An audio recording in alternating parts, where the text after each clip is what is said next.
seul avec moi-même, de me dire ouais, je suis tout seul dans mon problème, comment je peux sortir de là? Comment tu le vivais, à quel point ça pouvait être agaçant ou pas. Au tout début, il y avait ce côté frustrant, le mot est utilisé à tort et à travers. T'as une idée du chiffre d'affaires que tu fais? Bon, ça va être quoi? Bienvenue dans ce nouvel épisode de Créateurs Entrepreneurs Podcast où on discute avec des créateurs de contenu, de leur parcours d'entrepreneuriat et puis forcément de ce qu'ils font actuellement et de leurs projets futurs.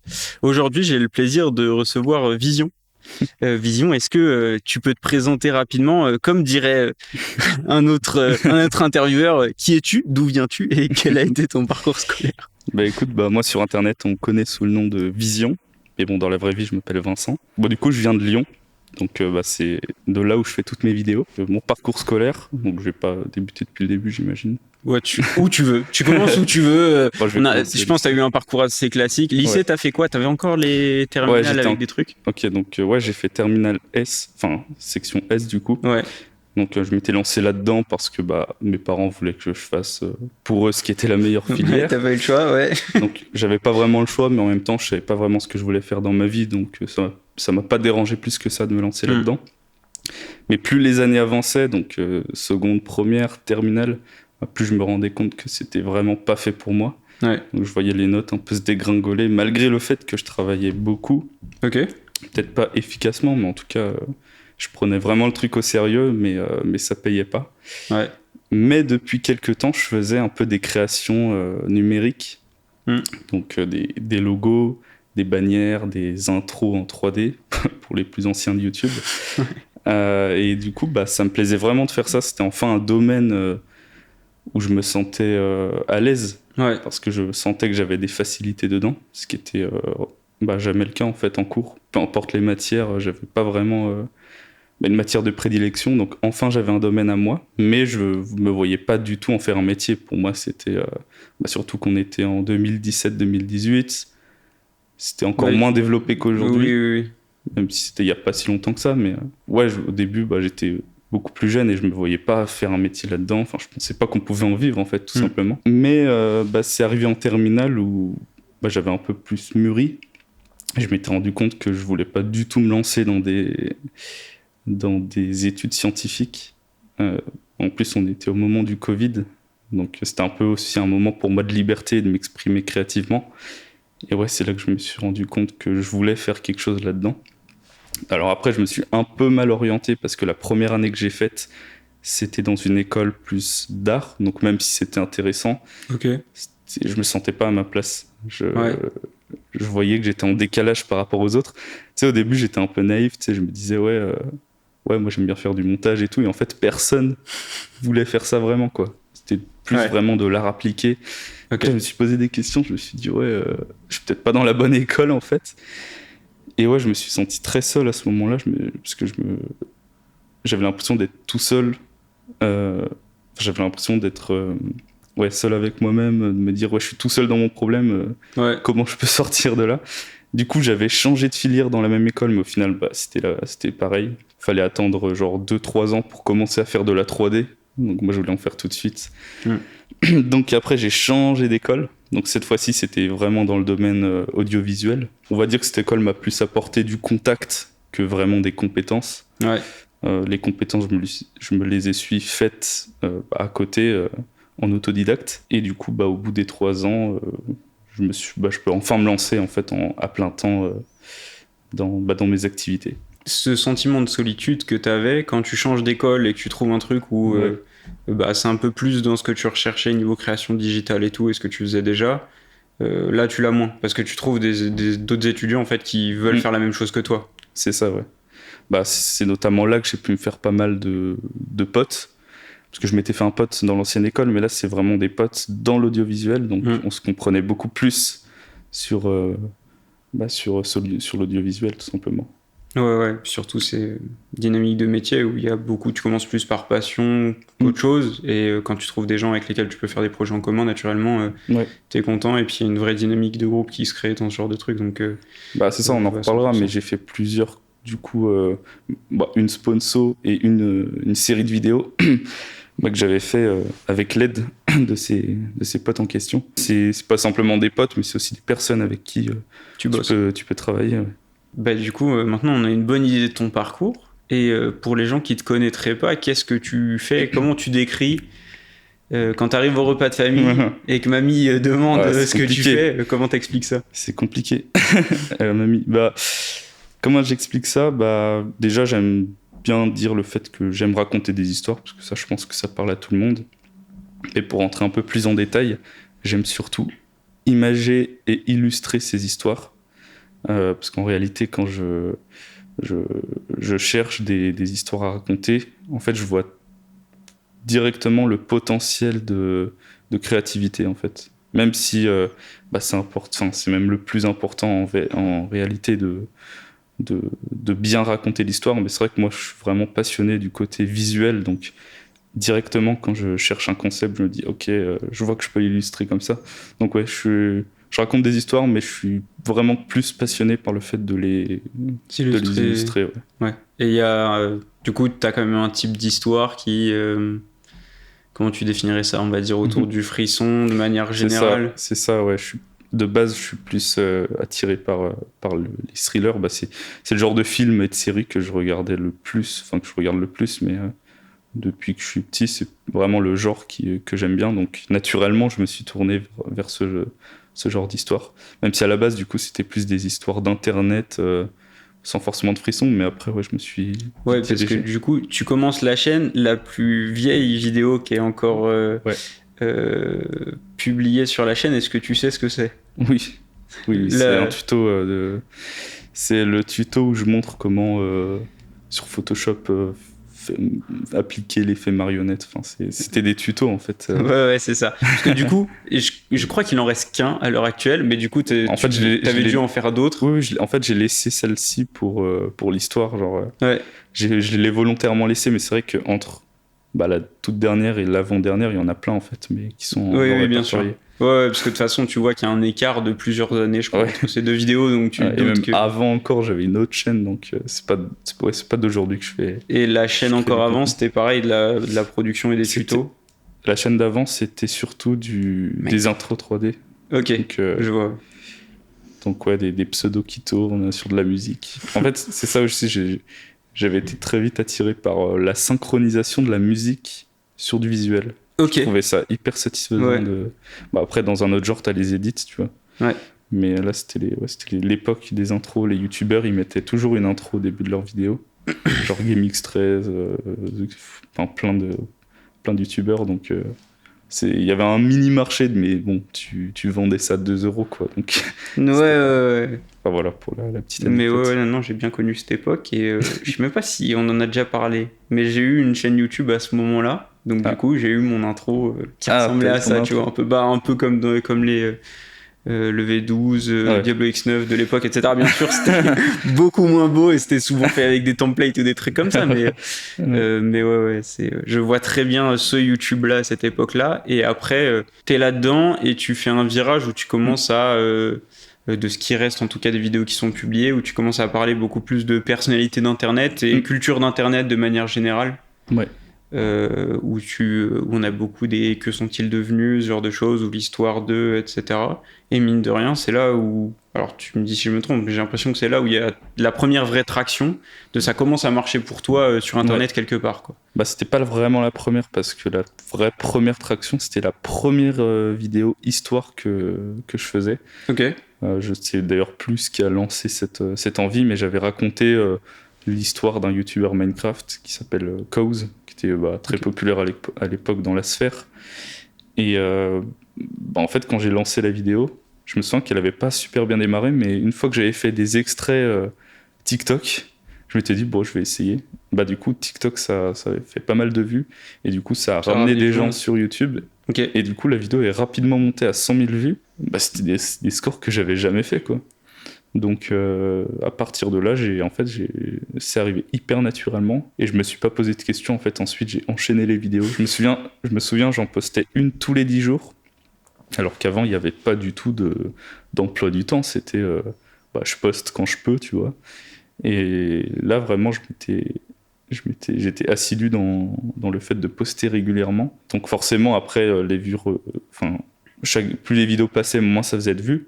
Mais après, il y a eu une autre remontée, et ça a fait par vague comme ça. Donc ça, c'était la vraie première traction. Mais oui, du coup, pour en revenir aux vidéos de personnalités d'Internet, c'est vrai que ça faisait encore plus de vues qu'avant. Mais je me suis rapidement rendu compte que c'est pas comme ça que j'allais forger une communauté, puisque je pense qu'il y a toujours un pourcentage d'intérêt. Les spectateurs, ils peuvent regarder une vidéo parce que c'est un sujet qui les intéresse, mais aussi parce qu'ils aiment le créateur. Ouais. Et là, on était peut-être plus allé vers, je sais pas, 90% d'intérêt et puis 10%, je sais pas, pour moi. Et je sentais que c'était pas comme ça que ça allait pouvoir se développer à long terme. Donc, c'est pour ça que j'ai fait une dernière série, il me semble, en 2 épisodes. C'était c'était l'iceberg, en fait, des personnalités d'Internet. Et après, je me suis dit stop pour ensuite faire plus des vidéos où on allait plus regarder parce que c'est ma patte et pas juste parce que je vais parler d'un tel ou d'un tel, quoi. Ouais, ok. Donc, je sais pas à quel point ces vues étaient valorisantes, dans le sens où il y a peut-être des vidéos à, je sais pas, 500, 600 000 vues, mais je pense pas qu'elles aient une grande valeur au final, c'est juste des gens de passage. Ouais, après ça te permet quand même parce que c'est le moment où t'as commencé t'as vu l'opportunité, t'as commencé à prendre ça au sérieux. Ouais. Donc en vrai, même si je comprends ce que tu veux dire, et en vrai, je pense que t'as raison sur le fait les gens venaient beaucoup plus pour le sujet que pour ce que tu pouvais faire. Ça t'a permis quand même de voir qu'il y avait quelque chose à faire et que ça t'a poussé à en faire plus, et je pense que tu t'es amélioré en faisant aussi, quoi. Ça t'a permis de faire tes premières armes sur ce sujet-là. Et après, du coup, tu fais cette transition donc consciemment en te disant je veux changer un peu de thème parce que j'ai pas le sentiment de construire une communauté. En fait, si mes souvenirs sont bons, j'alternais une vidéo, on va dire personnalité publique, et une vidéo plus niche, du coup plus histoire. En fait, j'alternais un peu entre les deux. Je me souviens de ça. Et après, il y a un moment où je me suis dit, je vais juste arrêter et faire que des vidéos sur des histoires. Pas avoir d'intérêt pour des personnalités publiques en tout cas. Ouais, commencer à raconter des histoires. Et alors, tu disais plus tôt dans le podcast que justement tu regardais un peu des thrillers, ce genre de choses. Donc, naturellement, on va dire, t'avais un attrait pour ces formats-là. Mais est-ce qu'il y a des créateurs desquels tu t'es inspiré en disant j'aime bien ce qu'ils font, etc. Franchement, c'est dur de l'avouer. Non, je rigole, mais Feldup. Voilà, Feldup, ça a été une énorme source d'inspiration, mais surtout au début parce que je me souviens que je regardais ces vidéos avant même d'avoir commencé vraiment à raconter des histoires. Et ouais, je crois que c'était la première fois que vraiment, je me sentais de faire ce genre de contenu.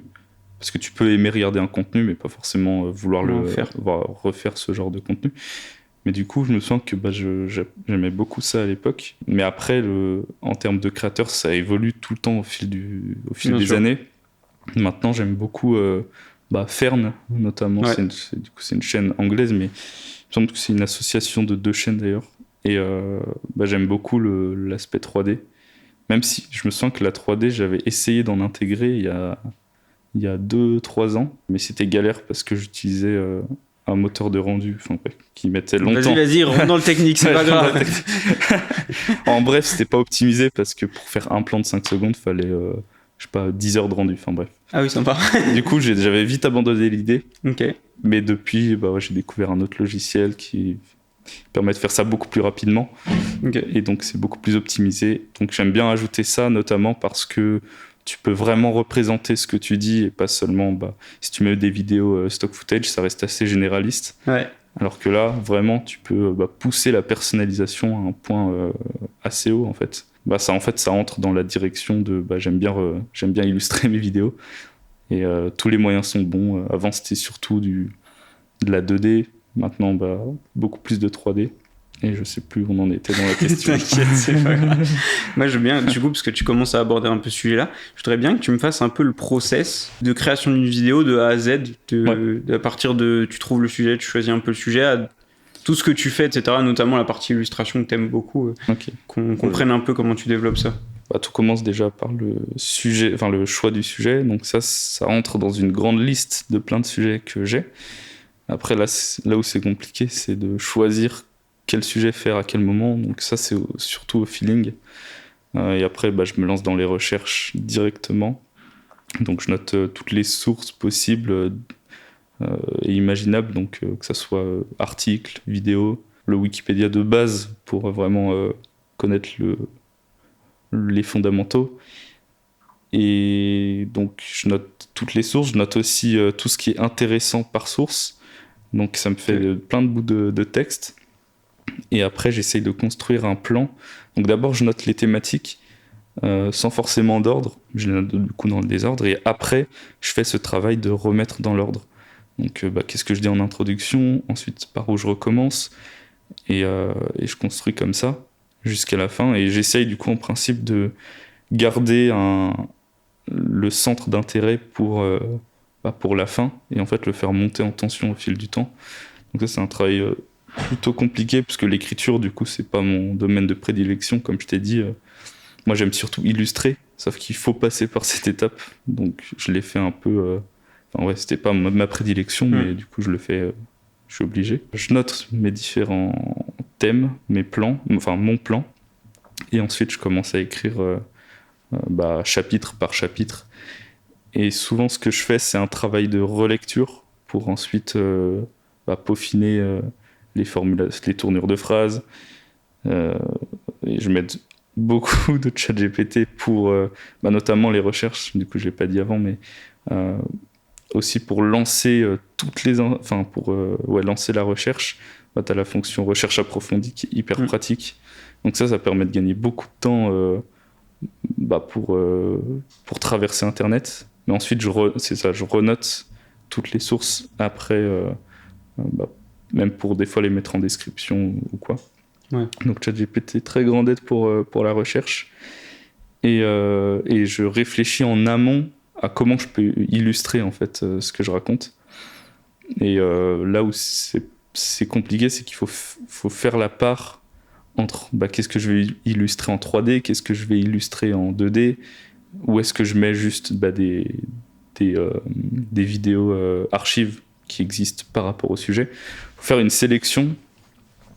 Donc ça c'est plutôt compliqué parce que des fois je vois un peu trop gros, je me dis ok je vais faire ça en 3D, ça en 3D, ça en 3D, et puis après je me rends compte que c'est un peu trop big, et que j'aurais pu juste illustrer beaucoup plus simplement. Ouais. Donc c'est un peu en ce moment ce que j'essaye de faire, c'est optimiser la part entre ce qui est en 3D, ce qui est en 2D, et voilà, et les vidéos. Il y a quoi récemment comme vidéo où tu t'es dit j'ai fait beaucoup trop de 3D, ou je me suis lancé dans un truc trop ambitieux là? Je dirais... Celle de la dernière? Même pas, enfin par exemple les tornades, si je me souviens bien, il y a pas mal de plans que j'ai du coup enlevés parce que ça me prenait beaucoup trop de temps. Ok. Et aussi des fois c'est pas forcément nécessaire, parce qu'en fait ce qui prend du temps c'est de créer plein de décors. À partir du moment où tu as un seul décor, enfin si t'en as un, tu peux faire plusieurs caméras, plusieurs ambiances lumineuses, tu peux mettre plusieurs personnages, et ça met pas beaucoup de temps. Donc des fois réutiliser des scènes mais dans d'autres contextes, ça permet aussi de gagner du temps. Tu vois par exemple tu as une scène de crime, tu peux la voir de jour comme de nuit, avec le tueur, avec les policiers qui vont intervenir. Donc ça aussi c'est quelque chose que j'essaye de travailler pour être plus productif. Ce que j'essaye de faire aussi c'est ce qu'on appelle un découpage technique. Donc ça c'est un document qu'on fait beaucoup pour le cinéma. Donc c'est noter chaque plan de chaque séquence, comment il est filmé, quelle lumière il y a, quel objectif tu utilises. Et du coup, j'essaye de faire ça pour ma 3D pour que ça soit beaucoup plus fluide. Genre un storyboard, mais encore plus détaillé? Juste du texte? Ouais, on peut dire que c'est un storyboard, mais en texte, parce que c'est vraiment un grand tableau avec plein d'infos techniques. Et j'ai essayé de faire ça, du coup, pour la 3D. Et en vérité, même pour toute la vidéo, pour que tout soit beaucoup plus structuré, parce que des fois, je me retrouve beaucoup à improviser.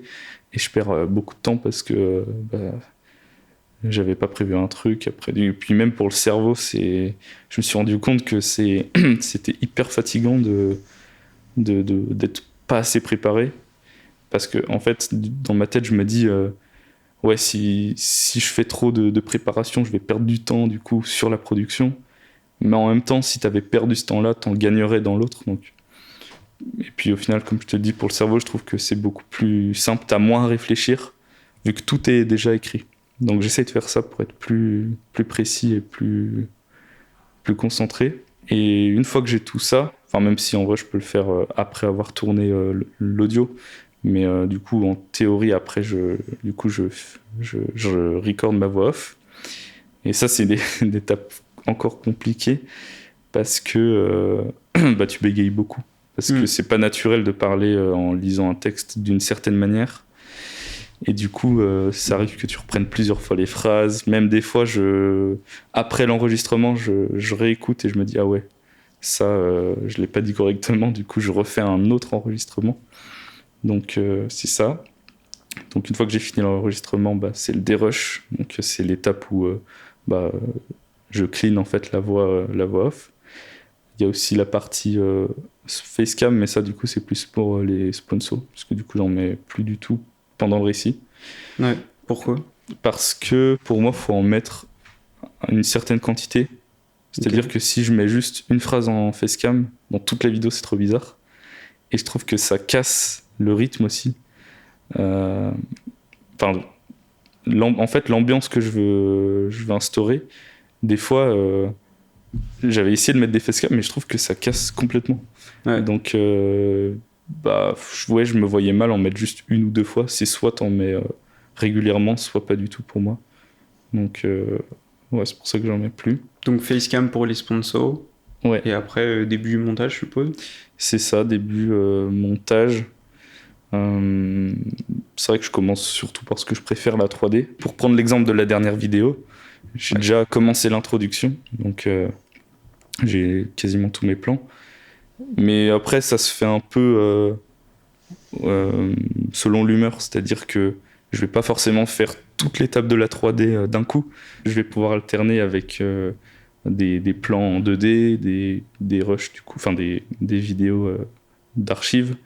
Mais du coup, comme j'ai toute ma timeline déjà prête, je peux placer les éléments dessus sans forcément qu'il y ait d'ordre en vrai en termes de type de production.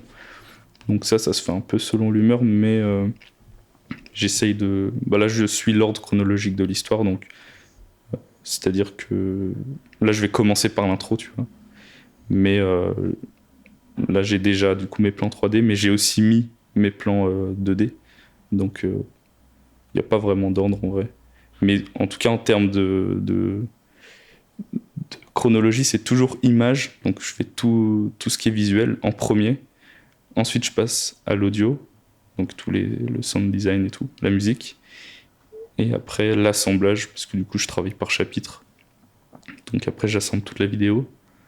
Et ouais, je crois que c'est ça l'ensemble des étapes que je suis. Et après, oui, il y a la miniature aussi. Il y a la miniature. Alors, la miniature et le titre, ça, en principe, on doit y penser soit avant, soit vraiment pendant. Des fois, c'est compliqué. En principe, c'est bien ces bonnes pratiques sont données par certains, notamment MrBeast, c'est de choisir son titre et sa ligne avant, quoi. C'est ça, mais des fois, c'est pas si simple que ça. Ce qui fait que la prochaine vidéo, par exemple, elle n'a pas du tout été choisie avant. On est en train du coup, je bosse avec un autre créateur en featuring, mais là, c'est un featuring du coup juste de travail. On va pas intervenir dedans chacun. Ouais. Est-ce que tu peux expliquer un peu plus en détail ? Eh bien, d'ailleurs, c'est la première fois que je fais ce genre d'exercice, c'est de faire un feat, mais où on a vraiment travaillé la vidéo à deux, que ça soit de l'écriture, de la recherche de l'idée à l'écriture, au montage. Donc, on s'est séquencé en fait chacun le travail. Donc tout ça, c'est la première fois que je fais ça. Du coup, c'est un créateur anglophone qui s'appelle Virtual Carbon. Et on va dire que c'est vraiment mon alter sur YouTube, mais dans une autre langue. Genre, on se comprend vraiment sur la partie créative. On a vraiment la même vision, limite. Et excuse-moi, c'est le mot vision, je suis un gosse. Et ouais, du coup, c'est vraiment cool cette première expérience. Ouais. Parce qu'en plus, c'est quelqu'un qui parle pas français, donc je dois aussi m'adapter en anglais et tout. Ouais, et t'es à l'aise, ça va ? Au début, Enfin, ce qui était compliqué, c'était à l'oral, parce que ça fait super longtemps que je n'ai pas parlé anglais. Mais plus le temps passait en vocal, plus c'était fluide. Mais des fois, quand tu veux expliquer un truc technique, tu te retrouves bloqué en plein milieu de ta phrase. Tu te dis, putain, comment on dit ça? Et Ah ouais, t'as plus les mots, parce que dans ma perception de l'extérieur, la plupart des logiciels que tu aurais utilisés, des termes techniques, sont beaucoup en anglais. Quand je dis technique, c'est juste expliquer quelque chose qui est compliqué. Ah ok. C'est pas vraiment logiciel et tout. Le mot ou quoi. Okay. C'est je veux rentrer dans des explications très détaillées. Des fois, je me retrouve à être bloqué dans ma phrase. Enfin, mais du coup, pour en revenir au titre et à la miniature, bah là, on l'a fait vraiment en dernier. Donc, normalement, c'est pas ce qu'il faut faire. Mais oui, bah du coup, là, on est quasiment à la fin de la production. Et on fait la miniature et le titre. On en a plusieurs, du coup. Ouais. Vu qu'on veut faire des petits tests. Et pas en avoir qu'une seule. Mais ouais, en principe. Bah, des fois, c'est vraiment évident. Le titre, tu l'as direct, la miniature direct, mais des fois, c'est moins évident. Il y a des trucs sur lesquels on s'est bien cassé la tête. Hein. Ouais. Il y a des vidéos sur lesquelles je me souviens que tu as fait beaucoup de minia différentes, ou même au niveau des titres, de faire beaucoup de tests parce que. Ouais, t'arrives pas à trouver le truc directement. Et souvent, ce qui se passe, c'est que tu le laisses de côté, donc t'avances sur ta vidéo. Et à la fin, tu l'as toujours pas. C'est intéressant parce que tu parlais de ta collaboration avec Virtual Carbon, là, qui est un truc un peu différent de ce qu'on peut voir habituellement. Je sais pas à quel point ça s'est beaucoup fait. T'en parlais peut-être, tu penses que pour Fern, c'est quelque chose de similaire ou c'est une collaboration de plusieurs chaînes? Fern, si je me souviens bien, c'est une association de 2 chaînes. Donc c'est une chaîne fille de 2 chaînes mères. Donc là, c'est plus vraiment... c'est un gros projet, quoi. Ouais. Mais c'est vrai que si tu réfléchis en France, dans le domaine de l'histoire, enfin du storytelling, c'est vrai que là, comme ça, je vois pas vraiment de... À part, si tu fais vraiment un featuring entre créateurs, comme l'a pu faire Senawak avec plein de créateurs, ils avaient fait une vidéo avec plein de... Ouais, mais c'est un projet collaboratif où tout le monde met un bout d'histoire dans la même vidéo. En soi, c'est un peu dans la même idée parce que tu collabores sur une vidéo. Mais là, du coup, c'est vraiment sur le même sujet. Et en vrai, c'est une manière différente de bosser. Et puis, ça t'apprend des trucs parce que, mine de rien, quand tu travailles tout seul, il n'y a personne qui te dit comment faire. Donc, tu le fais comme tu le penses. Et en fait, voir d'autres façons de travailler aussi, ça te donne des idées. Puis des fois, en fait, c'est ça le truc. Tu as des choses qui paraissent hyper évidentes. Mais comme tu faisais comme ça pendant toutes ces années, tu t'es pas remis en question. En fait, c'est ça, ça permet aussi de te remettre en perspective la manière dont tu bosses. Et c'est notamment ça, je crois, qui a déclenché le fait que je veux être plus productif. C'est que y a des étapes, on les écrivait vraiment rapidement, et je me dis, mais pourquoi des fois, moi, je me casse la tête à écrire, à mettre super longtemps à écrire, alors qu'au final, c'était pas si compliqué que ça. Et puis, il y avait ce truc de... intérieurement, si je mets longtemps à faire un truc, c'est qu'il est forcément quali, alors que pas forcément. Ouais. Donc des fois, autant, même si t'as l'impression que c'est nul, vraiment extériorise soit tes pensées, soit ce que tu penses de l'histoire, et après, tu débloques, tu vois, des choses. Parce que si t'essayes d'avoir la formulation parfaite avant même de commencer à écrire, c'est là, en fait, où tu commences à bloquer. Donc c'est mieux d'écrire, même si c'est pas très beau, après de revenir dessus et de l'améliorer. Ouais, comme on dit, le mieux est l'ennemi du bien. C'est un peu ça. Ça doit être ça. C'est de chercher le truc parfait, et puis même c'est ce qui bloque beaucoup de gens pour passer à l'action, se lancer dans quelque chose, etc. Ouais, en vrai, en général, ouais, ça doit. Tu veux le truc parfait, et en fait, tu finis par pas faire à cause de ça. Et donc, du coup, c'est un peu différent de ce que tu citais par rapport à Senawak. Là, ta collaboration avec Virtual Carbon, parce que si jamais on prend l'exemple du projet auquel Senawak a participé, où il y a une vidéo qui regroupe plusieurs créateurs, la finalité, c'est une seule vidéo. Là où vous allez avoir une vidéo chacun sur votre chaîne. C'est l'avantage de pas être sur le même marché, enfin pas être dans la même langue. D'ailleurs, t'as pas peur, parce que tout à l'heure on faisait la vanne de plagiat Feldup, parce que c'est quelque chose que t'as souvent retrouvé dans les commentaires pendant très longtemps. C'est vrai. Et t'as pas peur que justement, parce que certains de tes viewers vont sûrement la voir en anglais et en français, et qu'il y ait une petite interrogation de se dire mais je l'ai déjà vu cette vidéo, il a juste plagié, quoi.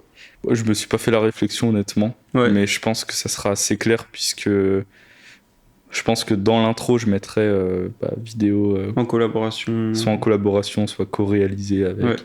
Puis même dans une petite portion de la vidéo, on va chacun faire une mini interruption, juste pour dire ouais, d'ailleurs, pour en dire un peu plus sur le projet. Donc, je pense que ça sera assez compréhensible. Mais d'ailleurs, pour m'amuser un peu, j'ai teasé la vidéo avec des visuels en onglet communautaire YouTube. Parce que Virtual Carbone, il l'a fait juste avant. Ok. Du coup, j'ai repris exprès exactement la même image que lui. Ok, oui. Et après, j'en ai mis d'autres. Et du coup, il y en a quelques-uns qui ont déjà grillé, tu vois. Ils ont déjà dit... parce que du coup, il y en a qui ils suivent les deux. Mais ils ont vu le post communautaire de l'autre, tu vois. Et donc, ils se sont dit, tiens, c'est la même image, comment ça se... Ouais, parce que c'est rare, les gens qui regardent les posts communautés, en vrai. Donc, en vrai... En vrai, je pense que tu tombes dessus sans le vouloir. C'est dans le feed, des fois, tu tombes dessus. T'en as beaucoup, toi, quand tu ouvres YouTube? Ouais, non, quand tu réfléchis. Non, mais par exemple, Virtual Carbone, je suis pas allé sur sa chaîne pour le voir. Ouais. Je l'ai eu en recours. Ouais. Donc, je pense pas qu'il y ait des plagiats, mais je pense que à ce niveau-là, ça peut apporter quelque chose de positif, de faire un pont entre un créateur anglophone et un créateur francophone. Je pense que genre juste pour la culture d'internet, ça peut être marrant. Non, ouais, c'est sympa, je pense que c'est une bonne, et puis comme tu dis, c'est original. Ouais, et puis t'apprends à travailler, tu t'inspires de ce que lui fait, vous progressez tous les deux. C'est ça. C'est une collaboration 100%. Et au final, tu sais, le dicton qui dit tout seul on avance plus vite et à plusieurs on avance plus loin, je crois, un truc comme ça. Ouais, c'est vrai, parce que avant même d'avoir commencé, on s'était dit ça se trouve, on va aller beaucoup plus vite et tout. Au final, pas du tout. Ouais. Peut-être qu'on a mis même plus de temps que si je l'avais fait tout seul. Mais au final, t'en tires aussi beaucoup de positifs, beaucoup de choses positives de comment l'autre travaille. Et puis même, c'est plaisant aussi de travailler avec quelqu'un d'autre, d'échanger des idées, plutôt que d'être tout le temps tout seul. En vrai, je parle surtout dans l'étape de l'écriture. C'est vrai que ça apporte quelque chose de cool, et même pour le visuel, c'est trop bien parce que chacun a sa partie. Moi, c'était surtout la 3D. Il en a fait aussi, mais c'était beaucoup de cartes animées. Et en fait, à chaque fois, on a envoyé notre version et on fait nos retours. Et c'est trop satisfaisant de voir ce que l'autre a fait. Lui dire, ouais, tiens, tu pourrais rajouter ça peut-être. Lui aussi, il me fait ses retours. Et en vrai, la collaboration, c'est vrai que ça apporte beaucoup. C'est très enrichissant sur tous les points, je trouve. Donc, est-ce que tu retrouvais pas un peu la même dynamique que les projets que tu as pu faire avec les potes que tu t'es fait à l'école, etc. Ouais, on peut dire que c'est dans la même idée, mais c'est pas vraiment pareil, puisque là, en fait, on reste quand même à distance au final. Bien sûr. Il n'y a pas cette connexion en physique. Ouais. Donc c'est pas vraiment pareil, mais dans l'idée, oui, il y a aussi cette satisfaction de pouvoir échanger tes idées avec quelqu'un. Donc, ouais. On parlait du coup de cette collaboration. Tu as collaboré avec un autre youtubeur. Ouais. Mais avant d'en venir là, je voudrais parler d'un truc sur lequel on avait déjà parlé, auquel on a fait déjà 2 allusions, mais tu as eu beaucoup de plagiat feld-up dans les commentaires pendant très longtemps. Il y en a encore... Ah ouais, c'est vrai que j'en ai revu passer un l'autre jour, mais depuis le feed, il y en a beaucoup moins. Moi, je voudrais un peu que tu parles de ça, de comment tu le vivais, à quel point ça pouvait être agaçant ou pas, de voir pop ça sous chacune des vidéos ou presque, quoi. Ça tombe bien, je vais rebondir sur un truc après c'est dans la section commentaires le thème, mais ça n'a pas à voir avec ça. C'est vrai qu'au tout début, il y avait ce côté frustrant de le mot est utilisé à tort et à travers, à tel point que les personnes ne savent même plus ce qu'en est la définition, juste parce que tu as fait une vidéo qui est dans la même thématique. C'est pas comme si, tu vois, je reprenais exactement les mêmes musiques, des codes vraiment très précis. C'est un thème en vrai, tu vois, c'est comme si tous ceux qui faisaient du fit and fun étaient un plagiat du premier qui l'a fait, tu vois. Au final, c'est juste parce que je pense que à l'époque où je recevais beaucoup, c'était encore une niche... c'était vraiment une niche petite comparée au fit and fun. C'est juste, à mon avis, c'est cette raison principale, c'est que la seule référence en France, c'est Feld-Up. Donc, automatiquement, si tu t'aventures à faire une vidéo qui fait un peu peur, voilà, tu vois. Je pense que c'était surtout par rapport à ça. Donc, il y avait ce côté frustrant au début. Après, plus le temps passait, plus... comme c'est pas constructif en vrai, tu t'en détaches. Et puis, vu que là, il y en a de moins en moins, Je m'étais même pas rendu compte qu'il y en avait plus, mais maintenant que tu le dis, ouais. Donc, après, je pense qu'il y a aussi ce truc-là de... Avant, je me cherchais beaucoup dans les thèmes, les visuels. Donc, maintenant, j'ai l'impression que je crée une direction artistique, pas propre à moi, hein, mais en tout cas beaucoup plus unique, qui fait que tu te détaches, en fait. Puis aussi, Feldup a changé de direction. Je pense qu'il y a ça aussi. Là où avant, il faisait les post-Reddit les plus flippants. Oui. Là, c'est plus sur du jeu vidéo, des thèmes beaucoup plus grands, plus vastes. Donc, je pense que chacun, après, fait son chemin dans sa propre sous-niche, on peut dire. Du coup, ça fait que...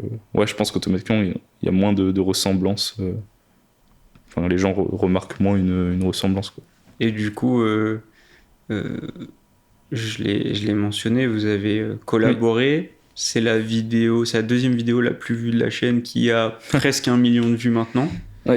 Est-ce que tu peux nous raconter un peu comment ça s'est fait, comment vous en êtes arrivés à travailler ensemble? Alors ça, c'est marrant parce que ça s'est pas fait... c'était pas l'intention de base, parce qu'en fait, j'avais réalisé une vidéo il y a 2 ans. C'était sur la chanson la plus mystérieuse d'Internet. Et il se trouve qu'il l'a mentionné dans une autre vidéo. Et du coup, il m'a fait en fait un shout-out de ma propre vidéo. Et après, on a discuté un peu du coup sur Twitter. Donc ça a commencé comme ça. C'est juste parce que j'ai traité d'un sujet que lui a mentionné plus tard. Du coup, il l'a redirigé en fait vers ma vidéo. Donc ça s'est fait comme ça. Et ouais, après ça s'est fait naturellement. On a discuté un peu et puis on s'était dit pourquoi pas faire une collaboration du coup sur ma chaîne. Donc après, au niveau de comment ça s'est déroulé, on va dire que c'est plutôt un invité que vraiment un featuring de créateur, dans le sens où j'ai écrit ma vidéo, on avait plusieurs histoires, je lui ai donné les histoires qu'il devait raconter, faire la voix off. C'est ça, ce que j'avais déjà écrit en fait, mais lui après a adapté à comment lui il l'aurait expliqué. Donc on peut dire que c'est un invité, puis très cool, hein. Il n'y a pas eu d'accroche particulière, enfin d'accro, on peut dire, dans le process. Ça s'est fait de manière fluide. On va dire que c'était beaucoup moins enrichissant qu'avec Virtual Carbon, parce qu'avec Virtual Carbon, il y avait beaucoup ce travail en collaboration. Donc là, on peut dire que c'était un invité. Mais au final, le rendu de la vidéo est très cool. Il y en a qui disent que c'est l'une des meilleures vidéos de la chaîne, mais je pense que c'est parce que c'est Feldup, quoi. Oui, il y a un peu de ça, mais tu vois que ça a créé quand même beaucoup, parce que sur Twitter, ça avait fait réagir, etc. Et tweets qui ont très bien fonctionné quand tu as commencé à le teaser, à l'annoncer, etc. Et même, tu vois que dans les commentaires, il y a beaucoup de gens qui réagissent parce que, comme tu dis, il y a Feldup, mais aussi parce que vous travaillez tous les deux ensemble. Enfin, en tout cas, il est sur cette vidéo-là, et les gens sont contents de voir en fait 2 créateurs, parce qu'on a parlé des gens qui écrivent juste plagiat en commentaire, mais il y a des gens qui sont très contents de vous voir ensemble sur une vidéo. C'est vrai que c'est peut-être une prise de risque de collaborer avec lui vis-à-vis des personnes, des spectateurs, ou même de ta propre image, de te dire t'es associé au plus gros créateur de la niche, donc est-ce que automatiquement tu vois ça t'associe à lui, et que du coup t'as pas ton propre ta propre image, ton propre caractère et tout. Mais je me souviens que je l'ai fait à un moment où j'estimais m'être assez affirmé sur YouTube pour pouvoir le faire. C'est-à-dire que j'avais ma propre communauté, je n'allais pas le faire au tout début, tu vois. Je me souviens que justement quand on a commencé à travailler ensemble, ou peut-être quelques mois plus tard, on avait évoqué ce sujet-là, et je me souviens qu'au début tu m'avais dit non, parce que justement j'ai pas envie qu'on me dise t'as réussi grâce à Feldup ou quoi que ce soit. C'est ça, mais finalement, comme je te l'ai dit plus tard, il me semble, c'est que j'ai attendu le moment où je le sentais pour le faire. Et effectivement, pas avoir l'image d'avoir quelqu'un qui aurait réussi grâce à une figure au-dessus de toi. Oui. C'est vrai que j'ai cette envie de réussir pour le travail que je fournis, et pas juste parce que tu as bénéficié d'une image, c'est là une vision de chacun, mais Ouais, c'est vrai que moi c'était la mienne en tout cas. Après, ça fait aussi partie du jeu, tu vois, il y Ça a fait partie beaucoup du de jeu. créateurs. Mais je pense, oui, voilà. Après, tout est une part de pourcentage. Tu peux avoir des coups de pouce. Bah, d'ailleurs, t'as beaucoup de créateurs finalement qui ont vraiment réussi parce qu'ils ont eu ce coup de chance à un moment d'avoir rencontré cette personne-là qui était plus connue qu'elle. Ça fait aussi partie Ça du fait jeu, partie mine de rien. Ouais. Et maintenant, pour certains de ces créateurs, t'es conscient que ça les a aidés à se lancer. Tu vois, les noms qui me viennent en tête naturellement, c'est la Redbox, parce que ça faisait partie aussi du projet de base de prendre des créateurs qui peut-être auraient réussi sans cette mise en avant. C'est pas le propos, mais qui en tout cas ont bénéficié d'un coup de projecteur monumental à ce moment-là et qui a permis de propulser leur carrière. Et aujourd'hui, tu dis pas ah bah Mastu il mérite pas, c'est grâce à Amixem, tu vois. Oui. Tu sais que maintenant il s'est démarqué, ça, ouais. il fait ce qu'il sait faire et il y a plus, tu l'attaches toujours de par l'histoire, mais tu te dis pas c'est Amixem qui l'a fait ou quoi que ce soit. Ces raisonnements, tu les vois de moins en moins où ça existe peu, quoi. Ouais, c'est vrai. Mais comme j'avais l'antécédent du plagiat Feld-up aussi, je pense que ça a joué dans la perception du truc. Non, c'est... Mais après, je pense que c'était plus pour je pense que c'était plus pour une satisfaction personnelle aussi. C'était pas forcément juste aux yeux des gens. C'était j'ai réussi à faire ça juste grâce à mes vidéos. Un peu d'ego là-dedans. Oui, clairement, en vrai, on peut le dire. Mais après, je suis énormément reconnaissant de toutes les personnes qui m'ont aidé. Ça change rien. Mais c'est vrai que de cette part-là. Après, faut le dire, c'est que j'avais tellement fait plein de vidéos pendant toutes ces années qu'enfin, tu vois une opportunité de grandir sur la plateforme. Ouais, t'as juste une envie, c'est de continuer de faire ça par toi-même. Mais après, avoir des aides extérieures, c'est aussi hyper cool. Mais c'est juste avoir la part entre juste tu t'accroches à une personne pour réussir et juste céder de celle-ci par rapport. Enfin, t'as une opportunité comme ça et ça t'aide, quoi. Mais je pense qu'il y a une part, un pourcentage entre les deux qu'il faut. Faut garder un équilibre, tu vois. Oui, pas reposer à 100% sur cette autre personne. C'est intéressant parce que tu touches un sujet que je voulais aborder un peu à ce niveau-là. C'était vu le travail que tu fais, je pense que les gens ont compris que en fait, tu passes beaucoup de temps à faire de la 3D, ce genre de choses. Et au niveau de l'image, ce que tu fais, c'est très beau. Quand on arrive sur une de tes vidéos, tu dis waouh, il y a des trucs, il y a des fois où j'avais l'impression que tu prenais un template quelque part et que tu avais payé pour, parce que je me disais c'est trop beau, c'est trop fort, c'est pas possible. Et en fait, il y a des fois où je me disais ça fait trop pro, ça fait trop template, enfin c'est tellement beau, je me dis les gens vont pas comprendre en fait que c'est lui qui a passé des heures à le faire. C'est marrant ça, parce que dernièrement j'ai découvert un nouveau truc auquel je vais devoir faire face, c'est à l'IA, parce que du coup il y avait quelqu'un qui avait fait un commentaire, émis un commentaire positif vis-à-vis du visuel en 3D, et dans les réponses t'en as c'est de l'IA alors que non.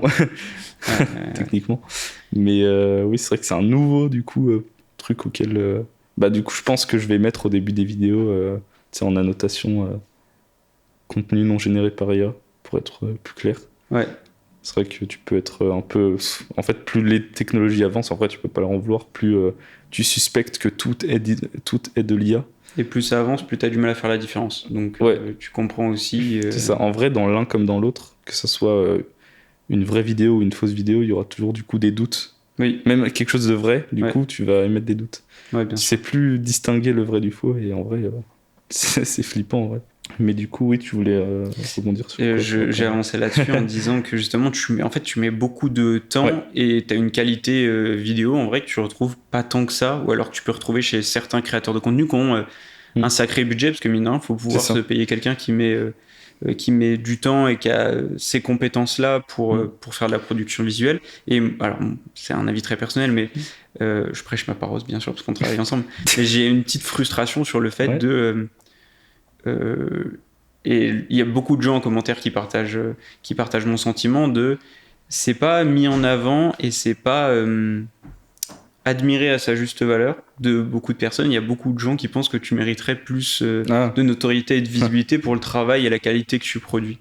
Ouais. Est-ce que tu sens cette frustration de ton côté aussi, ou tu te dis, Non. bon bah c'est comme ça, Non, je ressens pas cette frustration parce que bah, tu sais, c'est un peu comme le mème du gars qui est dans une mine et qui gratte avec sa pioche et derrière t'as tous les diamants. avec les diamants, il En fait, s'arrête. c'est ça. Moi, j'avance parce que je me dis qu'un jour j'aurai peut-être beaucoup plus d'opportunités, de vues ou je ne sais quoi. Ouais. Mais pour l'instant, je me satisfais de ce que j'ai. Même si tu émets forcément des frustrations, comme avec certaines vidéos où tu passes beaucoup plus de temps qu'à la normale et qu'au final, en termes de résultats, ça fait tout l'inverse. Tu le sais, en vrai, tu sais que c'est pas parce que tu as beaucoup travaillé sur une vidéo qu'elle va marcher. Mais en vrai, comme tu es humain, ça reste frustrant. Donc, non, j'ai pas cette frustration de me dire, ouais, je mérite plus de vues. Plus. Franchement, en fait, moi, il y a une part d'énorme kiff de créer la vidéo. Ouais. Parce qu'en vrai, moi, je la regarde. Enfin, une fois qu'elle est finie, que je l'ai validée, je vais plus la regarder, ma vidéo. Mais c'est vraiment le processus de la faire que j'aime trop. D'ailleurs, quand j'arrive à la fin d'une production, limite, elle m'a saoulé et je veux faire une autre direct. Ouais. En fait, c'est vrai que, bah, et en vrai, les résultats que j'ai pour le moment, je les trouve cool, mine de rien. Donc, non, je n'ai pas de frustration particulière vis-à-vis de ça. Forcément, t'aimerais plus, bien sûr, mais je suis déjà content de ce que j'ai actuellement. Ouais, du succès actuel. Tout à l'heure, tu me disais que tu voulais rebondir sur Ouais. des commentaires où il y a... Ouais, c'est les commentaires où ils vont pointer une erreur de ta vidéo, mais que, du coup, il y en a plein qui vont le mentionner, Ouais. parce que forcément, ils n'ont pas lu les autres commentaires. Du coup, ça fait que tu sais que tu as fait une erreur, donc bah, il n'y a pas de souci, tu vois, c'est humain. Sauf que tous les jours, tu vois quelqu'un qui te le rappelle, tu vois. Et du coup, bah, ils sont pas au courant qu'il y a déjà peut-être 100 personnes avant qui l'ont dit. Ouais. Des T'as fois, un petit côté frustrant de le voir en boucle. Ouais. Ah, mais ça, c'est pas bon et tout. tu le sais, tu vois. Ouais. Ouais, des fois, c'est ça. Surtout quand le commentaire, il y en a certains qui sont en mode ah, super vidéo, par contre, ça, c'est pas génial, etc. Il y en a d'autres qui sont en mode ah, c'est nul la vidéo, regarde ça, etc. C'est une erreur. En vrai, tu sais, si tu veux être 100% juste avec toi, si t'as un commentaire positif qui est pas constructif, ça vaut autant qu'un commentaire négatif qui n'est pas constructif non plus. C'est-à-dire que si tu vois super vidéo, bah tu le prends super bien, t'es content. Mais si tu vois vidéo bof, tu vas le prendre super, enfin tu vas le prendre mal et tout. Mais en vrai, au final, en termes de qualité de commentaire, c'est la même dans les deux sens. C'est-à-dire qu'un commentaire négatif mais qui est bien construit, au final, ça vaudrait plus qu'un juste super vidéo. Et pareil, enfin dans l'autre sens aussi, un commentaire positif où la personne cite tous les points sur lesquels elle trouve que la vidéo est positive, ouais. Bah, ça a aussi de la valeur. Mais au final, oui, un commentaire positif, mais qui est pas très construit, je trouve que bah, au final, ça n'a pas tant de valeur. Même si bah, ça fait plaisir, forcément. Mais je trouve que ça, du coup, c'est un peu... Ouais, non, je m'arrête là, en fait, dans mes explications. Non, mais je comprends le propos. Tu passes beaucoup de temps à regarder les commentaires ? Alors, je les regarde quand soit j'ai une notif, des fois, je sais pas pourquoi, pour certains commentaires, tu as des notifications. Ok. Sinon, je fais pas de session exprès où je regarde les commentaires. C'est vraiment, je sais pas, des fois, je vais dans mon panel et t'en vois quelques-uns. j'en lis. Ouais. Il y a un truc que tu as dit qui était très intéressant. Et moi, j'ai décelé un petit goût amer, mais et tu pourrais m'en dire plus. Quand tu parlais juste avant qu'on aborde ce sujet des commentaires, tu disais que tu pouvais travailler longtemps sur une vidéo et ça voulait pas dire qu'elle allait fonctionner derrière. Oui. Est-ce que tu pensais à un projet en particulier ? Oui, les tornades. Est-ce que tu peux me parler un peu de ce projet, parce qu'il est mine de rien un très gros projet pour ta chaîne et pour toi ? Même si moi j'en sais un peu plus, mais raconter, on va dire, la genèse depuis le début. C'est vrai que la genèse du projet, c'était surtout de la culture, parce que je me suis aperçu que dans mes vidéos, pour moi-même, je parle, bah je m'enrichis pas forcément de choses utiles. C'est-à-dire que bah, tu vas parler d'un meurtre, si tu parles vraiment en surface et puis tu rentres pas forcément dans un détail technique, bah t'en as rien tiré forcément en culture générale, donc c'était pour moi une manière de m'enrichir sur un sujet. Et aussi, dans ma tête, c'était de créer un sujet une thématique beaucoup plus large qui allait parler forcément à beaucoup plus de gens. Et c'était ça aussi le contre-pied, c'était en France on n'a pas forcément beaucoup de tornades, mais tout le monde sait ce que c'est, mais pas forcément tout le monde connaît l'histoire qu'il y a derrière. Donc au début c'était ça, c'était prendre une thématique très large et développer dessus. Et ce qui était intéressant, c'est que c'était pas une thématique déjà, un sujet déjà écrit comme un fait divers où tu as déjà le début et la fin. C'était un sujet hyper large et c'était à toi d'explorer. C'était une sorte d'exploration et tu crées toi-même ta propre histoire. Donc c'était ça le côté satisfaisant, même si c'était très casse-tête à construire. Donc c'est vraiment ça la genèse du projet. Et en vrai, c'est toujours quelque chose que je veux refaire, mais peut-être de manière différente, parce que je pense que la manière dont ça a été présenté, que ce soit la miniature, le titre, ou même juste le fil de la vidéo, c'était peut-être trop abstrait. Tu sais, c'était peut-être pas assez dans les codes de ce qui se fait, et puis je sais pas en vrai. Ouais. Je sais pas trop. C'est vrai que si tu parles de purement technique, tu vois que la rétention est hyper élevée. Donc c'est toujours quelque chose que je veux faire, parce que ça rentre dans mes objectifs, mais peut-être d'une manière différente. Donc, Et ouais, c'est difficile même aujourd'hui en fait d'avoir du recul là-dessus. Si jamais on met de côté les vues, t'es satisfait de la vidéo en elle-même que t'as pu produire clairement. et que t'as livré à YouTube? Clairement, pour moi, ça vaut plus que qui est devenu Sylvain Durif, tu vois. Ouais. Même si Sylvain Durif a pu faire je ne sais combien de vues. 500, 600 000, un petit truc comme ça. Un truc comme ça. Et la vidéo sur les tornades a fait... Voilà, elle doit être 120. 120. 120 000. En vrai, après, en fait, tout est relatif, parce qu'au final, oui, c'est une vidéo où peut-être j'ai pas fait autant de vues que d'habitude, mais en vrai, pour un concept purement inventé, construit de soi-même, je sais pas, genre 120 000 personnes qui ont regardé ça, en vrai, moi je trouve ça cool. Ouais, mais quand tu regardes là maintenant, oui. Mais je me souviens aussi de ta déception au moment où elle est sortie. Et toi, t'avais des attentes qui étaient à peu près à combien en termes de chiffres à ce moment-là? C'est pas... Genre autant que d'habitude au moins, je vais te dire. Donc on va dire au moins 200 C'est vrai que tu ressens ce... Parce que pour toi, ta vidéo est cool. Et tu te dis, c'est dommage que y ait plein de gens qui n'aient pas cliqué dessus, ou parce que t'avais confiance en ta vidéo, quoi. Après, c'est le jeu de YouTube, et puis mais j'en reste quand même hyper satisfait sur tout ce ce qu'on a pu développer autour, comme là, la cassette. Donc j'attends ma cassette, parce que tu vas nous... Vas-y, fais-moi passer le colis qui est juste derrière toi. Ah ouais.